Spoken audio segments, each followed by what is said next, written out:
Continuamos con nuestro curso de garantías individuales y para ir ya concatenando todos nuestros temas congruentes, estaremos hablando esta vez de la clasificación de las garantías individuales, es decir, cómo se dividen y cómo se reconocen cada una de ellas. Debemos entender que son básicamente todas las que giran en la esfera jurídica, en el desarrollo, en la vida, en los vínculos que contienen las personas en México. Por lo tanto, estas pueden ser garantías sociales, garantías de igualdad, garantías de libertad y garantías de propiedad.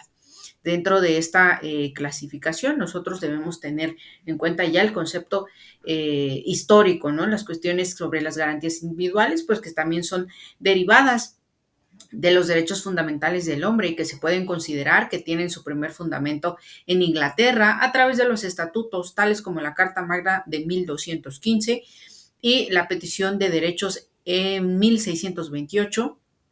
el habeas corpus en 1679 e incluso el Bill of Rights de 1689, aunque existen autores tales como Nogueira Alcalá que considera que estos documentos como simples limitaciones a la figura que detentaba el poder, es decir, la figura del rey, y establece las primeras manifestaciones de derechos de las personas concretadas en declaraciones con fuerza jurídica que el Estado debe respetar, asegurar y proteger, se generan como consecuencia de movimientos revolucionarios, como es la independencia de las colonias en Norteamérica y la Revolución Francesa, que esta última también nos brindó de forma concreta la materialización de la Declaración de los Derechos del Hombre y del Ciudadano en 1789, donde se tutelaba principalmente los derechos de igualdad, propiedad, seguridad e integridad de las personas, mismos que se fueron evolucionando en la mayoría de los ordenamientos jurídicos. Por otra parte, en los Estados Unidos de Norteamérica, la Constitución Federal de 1787 carecía de una declaración propia de derechos. Fue durante el periodo de 1789 y 1791 que se dieron las primeras 10 enmiendas. Y fue ahí donde se estableció un catálogo de derechos del hombre. Los derechos consagrados en la Declaración de los Derechos del Hombre y del Ciudadano fueron considerados como la primera generación de derechos. La segunda generación de derechos surge en parte porque se busca darle solución a las situaciones de desigualdad e injusticia social que se daban durante el periodo intermedio entre las dos guerras mundiales, y es por esto que en esta generación es donde se establecen los derechos económicos, sociales y culturales, mismos que buscan asegurar condiciones de vida dignos a todos y acceso adecuado a los bienes materiales, basados en los valores de igualdad y solidaridad.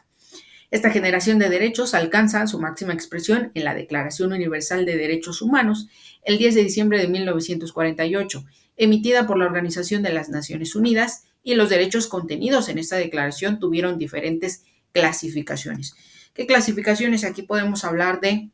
la garantía económica, social y cultural, garantía jurídico-política, garantía procesal institucional. En estos años, entonces, se ha desarrollado una tercera generación de derechos, los cuales se han enfocado en el derecho de los pueblos. Por lo tanto, vamos a girar también en torno a esta cuestión sobre las garantías y nuestro sistema jurídico, ¿no? Las garantías individuales y sociales fueron consagradas inclusive antes de la Declaración Universal de los Derechos Humanos, ya que desde la Constitución de 1917 existía un capítulo reservado a las garantías individuales. Es menester que pongamos en cuenta que dentro del primer capítulo de la Constitución Política de los Estados Unidos Mexicanos encontramos lo referente al tema de las garantías individuales, mismas que representan los derechos fundamentales del hombre y que se dividen en 4 grupos, que son garantías de igualdad, garantías de propiedad y de seguridad jurídica. Estas garantías constitucionales, de acuerdo con nuestro autor Izquierdo Muciño, son derechos mínimos que pueden ser ampliados por las constituciones de los estados, por tratados y convenciones internacionales en materia de derechos humanos, firmados y ratificados por nuestro país, siempre que no contradigan nuestra Constitución. Y es en este aspecto que nosotros vamos entendiendo este avance evolutivo que contienen nuestras garantías individuales en nuestro sistema jurídico mexicano, tal como lo han expresado distintos juristas. Consisten definitivamente en atender a cada una de ellas. Aquí presento un pequeño resumen en cuanto a los grupos que se mencionan con los avances de nuestra Constitución de 1917, la cual tiene en su trabajo y como sus antecedentes, pues el impulso de estas precisas garantías a manera constitucional. Las garantías de igualdad son los derechos básicos mínimos de la Constitución de una nación y son naturales a cualquier ciudadano sin importar su condición, identidad o cultura. Las garantías de libertad son aquellas que permiten al individuo ejercer libremente una actividad lícita y expresar sus ideas, como eh, moverse a su antojo, practicar la religión y en general ejercer cualquier otro derecho sin necesidad de aprobación. Las garantías de propiedad son garantías económicas que permiten al individuo llevar a cabo transformaciones lícitas, tener propiedades muebles o inmuebles y tener poder para ejercer sobre sus propios bienes. Garantías de seguridad son las garantías que aseguran a los individuos el bienestar físico o psicológico ante el Estado, así como el derecho a que se haga un proceso en caso de que no se cumpla alguna ley, y protege la dignidad humana y el respeto de los derechos personales, patrimoniales y cívicos de los particulares en sus relaciones con, eh,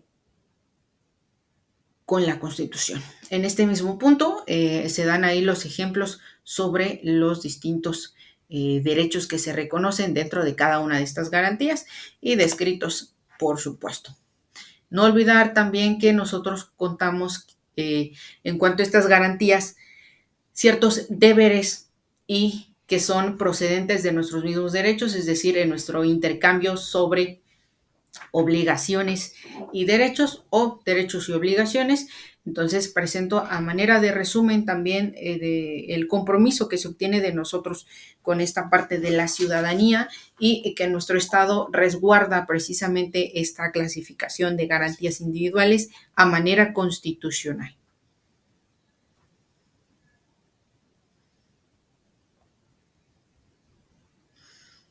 Así que haberlo dejado algunos minutos para su observación, vamos a continuar con estos temas en nuestra próxima cápsula informativa.